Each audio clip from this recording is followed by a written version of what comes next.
Ouf, on souffle très très très fort. Salut à tous, bienvenue sur BFT. J'ai été absent ces derniers jours depuis le débrief du match entre Bruges et OM. Ce week-end, j'étais en famille, je pouvais pas faire de vidéo. Je regardais le match contre le PFC de loin. Et il se passe des dingueries aussi côté basket. Faut que j'en fasse une vidéo. Je réfléchis à quoi faire. Est-ce que je fais une vidéo pour déjà parler de ce qui s'est passé des transferts en NBA où je fais un récap vraiment grosse vidéo vendredi. Je pense que je vais faire un truc vendredi où je vais faire plein de petites séries de vidéos où je réagis à plusieurs transferts. Je pense que ça peut être pas mal, genre des petites vidéos comme ça, je réagis, je donne mon avis. Ok. J'y réfléchirai. Voilà, restez juste connectés. Alors, là, on est parti pour le débrief Coupe de France. 3-0 contre Rennes.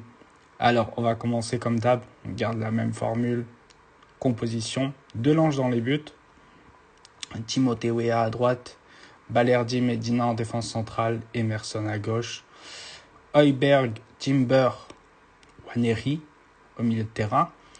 Peshao à gauche. Greenwood à droite. Amine Gouiri en neuf. Alors, pour donner mon avis, on ouvre très très vite le score parce que Rennes joue à 5 derrière. Ils sont venus pour... En fait, en vrai, je pense que les consignes d'Habib Beye, c'était les gars, jouez bas, ne prenez pas de but. Tenez le 0-0 le plus longtemps possible et le Vélodrome jouera contre Marseille. Parce que avec ce qui s'est passé au PFC et ce qui s'est passé contre Bruges, ça pouvait partir dans tous les sens très très vite. Donc Amine Gouiri ouvre le score très vite dès la je sais plus quelle minute de jeu, mais vraiment dans les 3 premières minutes, sur la première action, il ouvre le score. Derrière, pendant la première mi-temps, on s'est fait chier. Excusez-moi du vocabulaire, mais là, on s'est ennuyé fort. Deuxième mi-temps, Greenwood marque sur une super passe d'Amine. Et derrière, Greenwood la passe à Oba qui marque. Bref. Alors, je vais revenir sur plusieurs points sur ce match. Déjà, on a joué en 4-2-3-1 et j'ai vu des choses pas mal. Bon, c'est pas parfait, faut pas s'enflammer. On n'est pas le Barça de 2009 ou Madrid 2017. Mais j'ai vu des choses beaucoup mieux que quand on joue à 3 derrière. Déjà, au milieu de terrain, on s'est pas fait bouffer.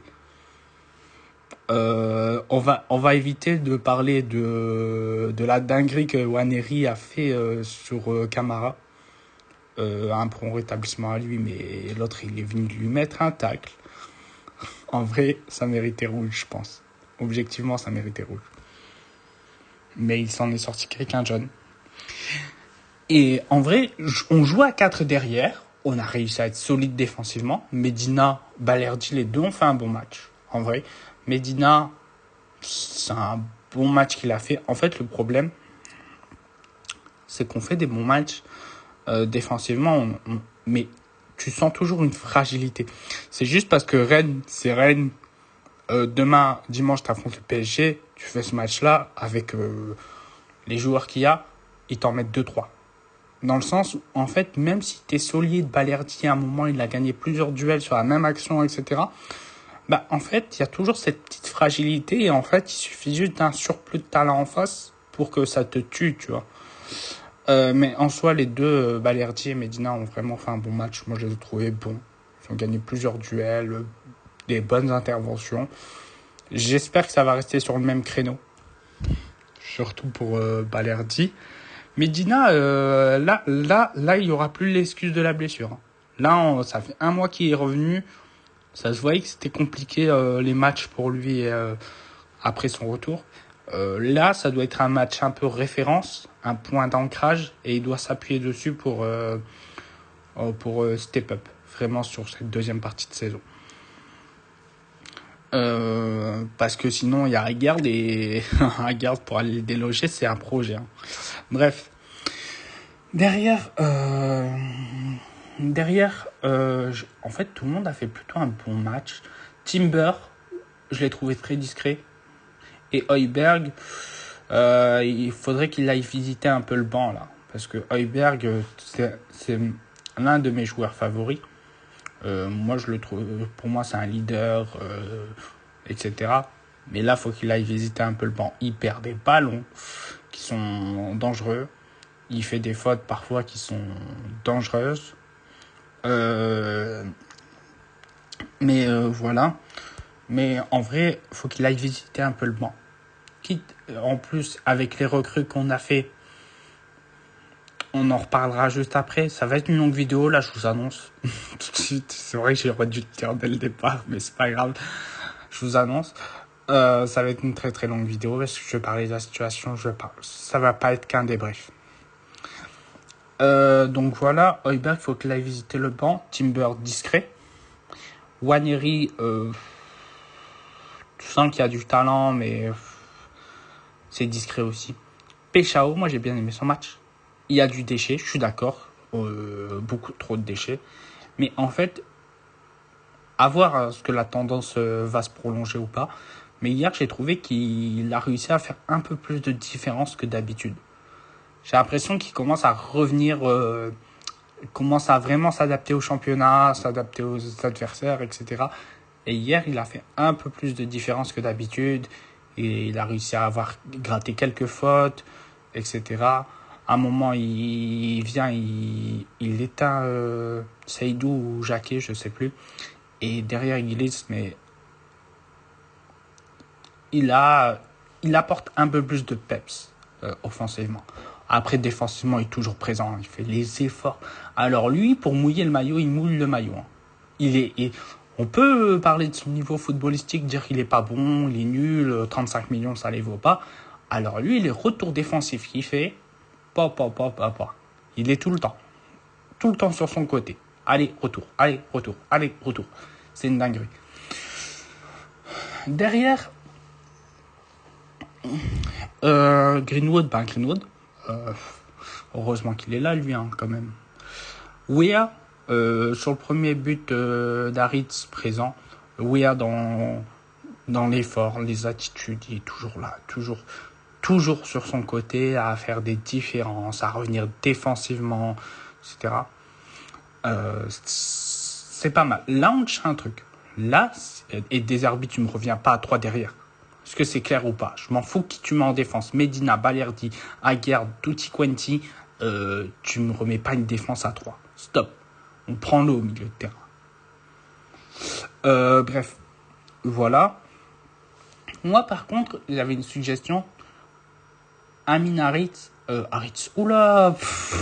Et les gars, je suis éteint. Je suis pas fatigué, mais les gars, si je me trompe sur certaines choses, m'en voulez pas dans le sens où, en fait, je suis plein de trucs. Que ce soit basket, foot, j'ai d'autres projets perso sur le côté, etc. Mon cerveau, il est un peu submergé. Amine Gouiri, en fait, il est capable de jouer dans les petits espaces, il est capable de faire... Techniquement, c'est fort, mais il lui manque une finition. Gouiri, il est capable de t'en mettre, mais il a loupé des trucs. À un moment, Greenwood vient lui offrir un but tout fait. Il te la met dans les nuages. C'est terrifiant. Ce que moi, je proposerais... Après, au bas aussi, il loupe pas. Je dis pas. Mais en fait, ce qui serait pas mal, serait de faire jouer Gouiri en 10 au lieu de le faire jouer en 9. De le faire jouer dans un rôle plus de créateur. Je suis à la dernière passe, je fais l'avant-dernière passe, que dans un rôle de finisseur, de 9. Au début de saison, on l'a fait. Deserbi l'a fait. Gouiri en 10, au bas en 9. On n'a pas insisté parce que Gouiri s'est vite blessé, etc. Après, pour l'instant, c'est les deux seuls attaquants qu'on a, donc en soi, il le fera pas en vrai. Parce que s'il y en a un des deux qui se blesse, c'est plus compliqué. Mais en vrai, ça s'essaye. L'année prochaine, genre la saison prochaine, Nwaneri, quand il va repartir à Arsenal, faudra voir le cas Greenwood. Peshao, je pense qu'il va rester. Mais ce serait de recruter un 9 tueur avec de l'expérience, genre un bon 9, genre un Dusan Vlahovic, ouais, pourquoi pas, et de mettre Gouiri en 10. Comme ça, Gouiri n'aura plus cette pression d'être le finisseur, le neuf qui doit absolument marquer. Il va être capable de marquer, mais il va être capable aussi de faire la bonne passe. Quand on voit qu'hier, il décale super bien Greenwood pour qu'il finisse, c'est qu'il en est capable. Moi, Guerrero en 10, ça serait pas mal. Derrière, moi c'est bon, j'ai plus rien à dire sur le match. Maintenant, je vais passer à ce qui s'est passé au départ, aux arrivées, etc. Non, les gars, ce que je vais faire, c'est que je vais en faire une vidéo. Une autre vidéo que je vais sortir, je sais pas quand dans la semaine là. Mais je vais en faire une autre vidéo. Donc là, je vais vous laisser qu'avec le débrief du match. Et je vais faire une autre vidéo pour parler. Restez connectés, il y aura beaucoup de vidéos, je pense qu'ils vont sortir les prochains jours. Sur basket, foot. Je vais faire une vidéo là prochainement, avant le match contre Paris, pour parler du mercato, de la situation, de ce qui a pu se passer, être dit dans les médias, etc. Et je vais faire après, voilà. Donc restez connectés. Et je vais faire des vidéos basket, des vidéos... Non, pas foot. Le prochain débrief, ça va être le match après contre le PSG. Mais il y aura une vidéo avant où, comme je vous ai dit, à parler de ces derniers jours, de ce qui s'est passé, etc. Parce que sinon, ça va repartir sur une vidéo ultra longue et je peux comprendre qu'il y en a qui décrochent.